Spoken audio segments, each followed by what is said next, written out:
پریشانی حالات سے نہیں خیالات سے پیدا ہوتی ہے۔ انسان کبھی راضی نہیں ہو سکتا کیونکہ وہ ہمیشہ خوشی کی تلاش کرتا ہے اور اسے کسی نہ کسی غم سے دوچار ہونا پڑتا ہے۔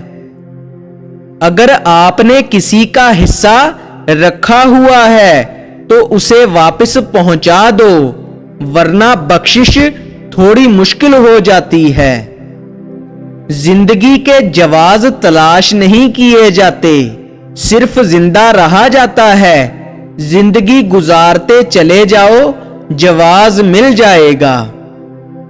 جب موت سے پہلے موت کا مقام سمجھ میں آ جائے تو موت کے بعد ملنے والے انعام موت سے پہلے ملنے شروع ہو جاتے ہیں۔ اس سے پہلے کہ ہم سے سب کچھ چھن جائے، ہمیں سب کچھ چھوڑ دینا چاہیے۔ غم چھوٹے آدمی کو توڑ دیتا ہے۔ اگر غم میں غم دینے والے کا خیال رہے تو پھر انسان بہت بلند ہو جاتا ہے۔ صرف بزرگوں کی یاد منانے سے بزرگوں کا فیض نہیں ملتا، بزرگوں کے بتائے ہوئے راستے پر چلنے سے بات بنتی ہے۔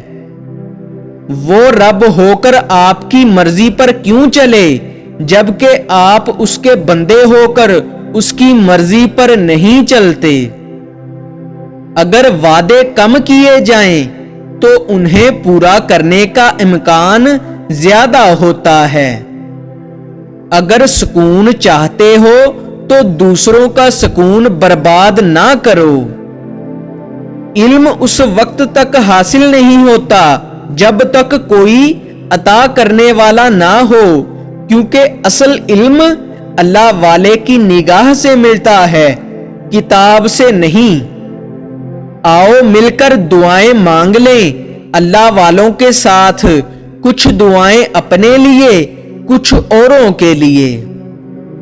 عبادت وہ ہے جو معبود کو منظور ہو جائے، ورنہ کروڑوں سال کی عبادت ایک سجدہ نہ کرنے سے ضائع ہوتی دیکھی گئی۔